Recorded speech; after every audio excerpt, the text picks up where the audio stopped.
দুই ধরনের লোক থেকে সাবধান। এক, অজ্ঞ এবং দুই, বিজ্ঞ। এক, আর রহমানের বান্দা তারাই যারা জমিনের ওপর নম্রভাবে চলাফেরা করে। দুই, এবং যখন তাদেরকে সম্বোধন করে অজ্ঞ লোকেরা। তিন, তারা বলে তোমাদেরকে সালাম।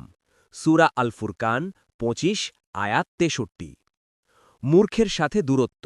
বলা হয় একজন মূর্খের সাথে বিতর্ক করা মানে নিজের পরাজয় মেনে নেওয়া, কারণ সে যুক্তি বোঝে না, বরং তার চিৎকার বা অযৌক্তিকতা দিয়ে আপনাকে ক্লান্ত করে ফেলবে। এক, দৃষ্টান্তস্বরূপ যাদেরকে তাওরাত বহন করতে দেওয়া হয়েছিল এরপর তা বহন করে নাই।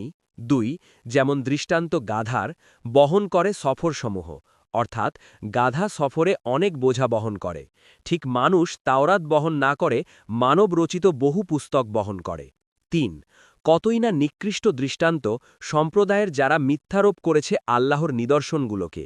চার, এবং আল্লাহ দিকনির্দেশ করে না জালিম সম্প্রদায়কে। সূরা আল জুমুয়া ৬২ আয়াত ৫। এক, আর আবৃত্তি করো তাদের নিকট সংবাদ যে তাকে আমরা দিয়েছিলাম আমাদের নিদর্শনগুলো। দুই, তবে সে এড়িয়ে যায় তা থেকে, ফলে সে অনুসরণ করে শয়তানকে। তিন, সেক্ষেত্রে সে হয় পথভ্রষ্টদের অন্তর্ভুক্ত। সূরা আল আরাফ ৭ আয়াত ১৭৫। এক, আর যদি আমরা ইচ্ছা করতাম অবশ্যই আমরা উন্নীত করতাম তা দিয়ে। দুই, কিন্তু সে ঝুঁকে পড়ল জমিনের প্রতি এবং অনুসরণ করল তার প্রবৃত্তি।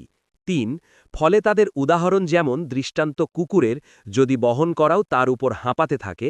চার, অথবা ছেড়ে দাও তাকে, তবুও জিহ্বা বের করে হাঁপাতে থাকে। ওটা সেই সম্প্রদায়ের দৃষ্টান্ত যারা মিথ্যারোপ করেছে আমাদের নিদর্শনগুলোর প্রতি। পাঁচ, সুতরাং গল্প করো কাহিনীগুলো যাতে তারা চিন্তা করে। সূরা আল আরাফ ৭ আয়াত ১৭৬। অতি জ্ঞানীর দম্ভ। যারা নিজেকে অতি জ্ঞানী মনে করেন তারা প্রায়ই অন্যের কথা শোনার ধৈর্য হারিয়ে ফেলেন। তাদের শেখার পথ বন্ধ হয়ে যায়, যা শেষ পর্যন্ত এক ধরনের অচল অবস্থা তৈরি করে।